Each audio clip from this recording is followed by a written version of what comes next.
Curious George Takes a Job, written and illustrated by H.A. Rey.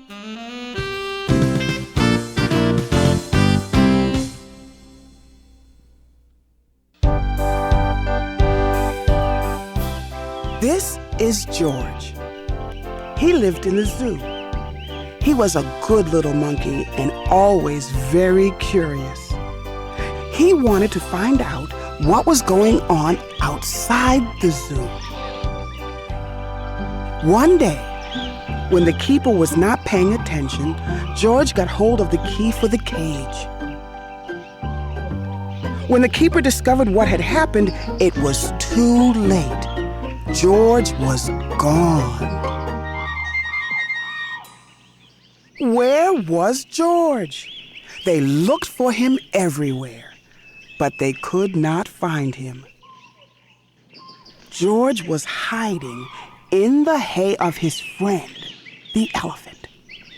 Finally, the keepers gave up looking for him. George found a nice, cozy spot to sleep under the elephant's right ear. And the next morning, before the zoo opened, he got away safely.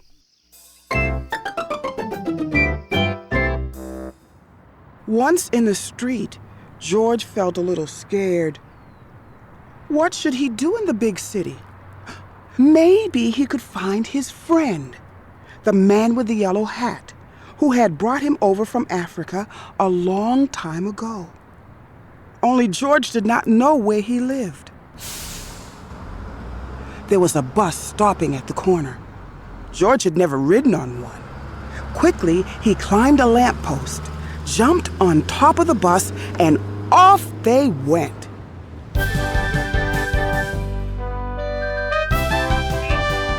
Now they were right in the center of the town. There was so much to see that George did not know where to look first. If only he could go on riding like this forever. But after a while, George got tired and a little dizzy. When the bus slowed down to turn into a side street, George jumped off.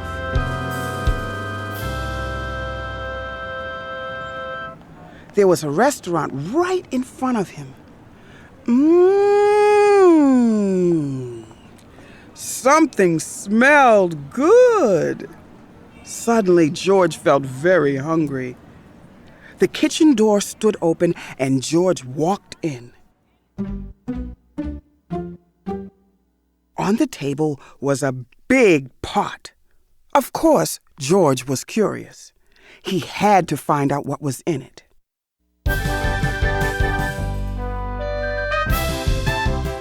When the cook came back, he had a big surprise.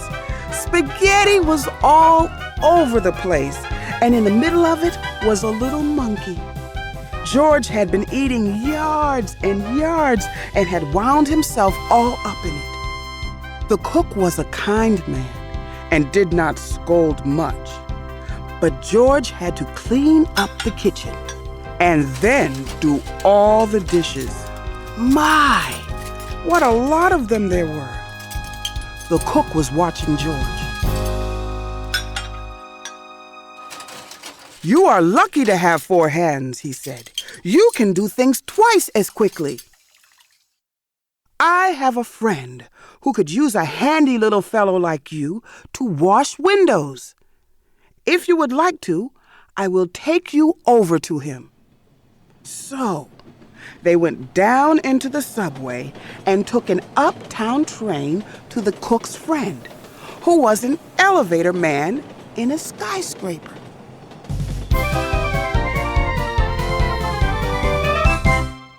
"Sure, I can use you," the elevator man said to George. "I will give you what you need for the job. You can start right away, but remember, you are here for washing windows. Never mind what people inside the house are doing.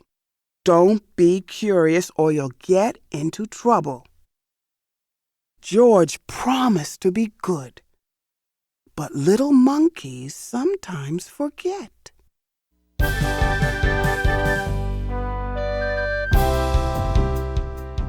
George was ready to start. My, how many windows there were! But George got ahead quickly since he worked with all 4 hands. He jumped from window to window, just as he had once jumped from tree to tree in the African jungle. For a while, George stuck to his work and did not pay any attention to the people inside.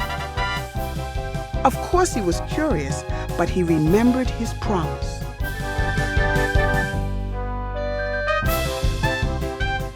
In one room, a little boy was crying because he did not want to eat his spinach. George did not even look, but went right on with his work. In another room, a man was taking a nap and snoring. George was sorry it was not his friend, the man with the yellow hat. He listened to the funny noise for a while, then went on working. But what was going on in here? George stopped working and pressed his nose against the window. 2 painters were working inside. George was fascinated. Painting looked like a lot more fun than washing windows.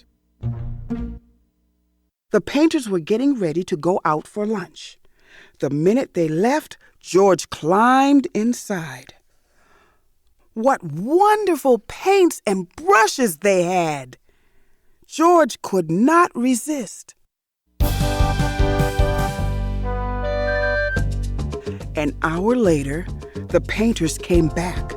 They opened the door and stood there with their mouths wide open.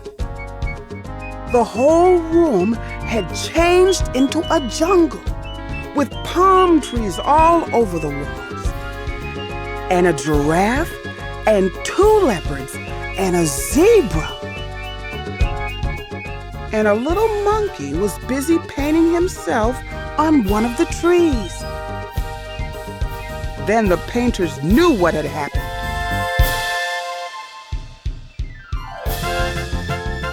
Luckily, George was close to a door. He ran out as fast as he could. After him ran the 2 painters, then the elevator man, and then the woman who lived in the place. "Oh, my lovely room! My lovely room!" cried the woman. "Don't let him get away!" George headed for the fire escape. George reached the end of the fire escape. The others had not caught up with him yet. Here was his chance. They could not jump. But George could easily jump down and escape. In a moment, he would be safe. Poor little George. He had forgotten that the pavement was hard as stone, not like the soft grass of the jungle. Too bad. The fall broke his leg, and an ambulance came to take George to the hospital. "He got what he deserved," said the woman. "Making my apartment into a jungle, indeed." "I told him he would get into trouble," the elevator man added. "He was too curious."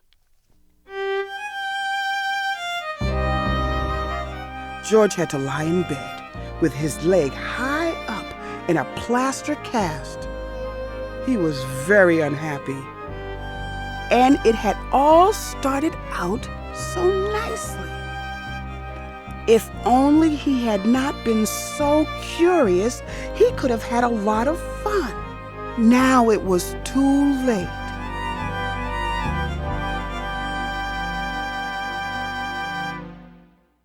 But next morning, George's friend, the man with the big yellow hat, was buying his newspaper. Suddenly, he got very excited. "This is George!" he shouted when he saw the picture on the front page. Quickly, he read the whole story and then ran to a telephone booth to ring the hospital.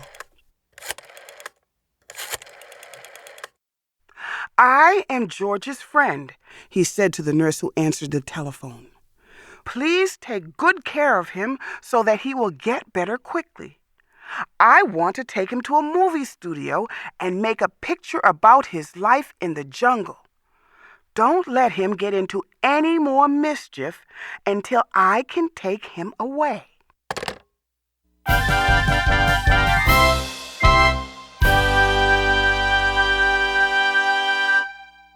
Finally, the day came when George could walk again. "Your friend is going to take you away this morning," said the nurse. "Just wait right here for him and don't touch anything." As soon as George was alone, he looked around at all the strange hospital things. "I wonder what is in that big blue bottle," he thought. George was very curious. It smelled funny. Suddenly his head began to turn. Then he felt as if he were flying. Then rings and stars danced before his eyes. Then everything went dark.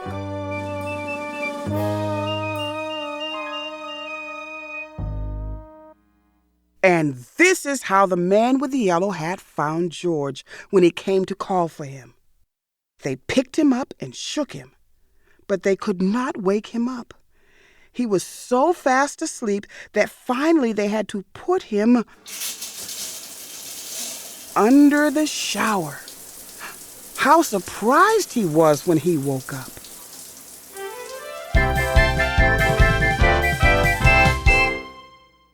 George said goodbye to the nurse and the kind doctor. Then he and the man with the yellow hat got into the car to drive to the movie studio. In the president's office, George had to sign a contract. Now he was a movie actor. In the studio, George was kept so busy all the time that he forgot to be curious. He liked the jungle they made for him and played happily there. And when the picture was finally finished, George invited all his friends to see it.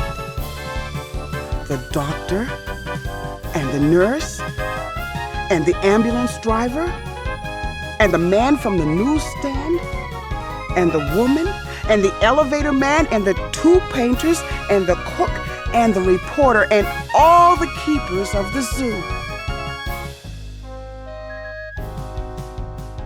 Now, the lights went out and the picture started.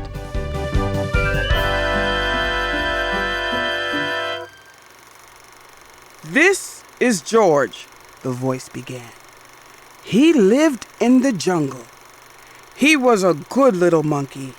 He had only one fault. He was too curious.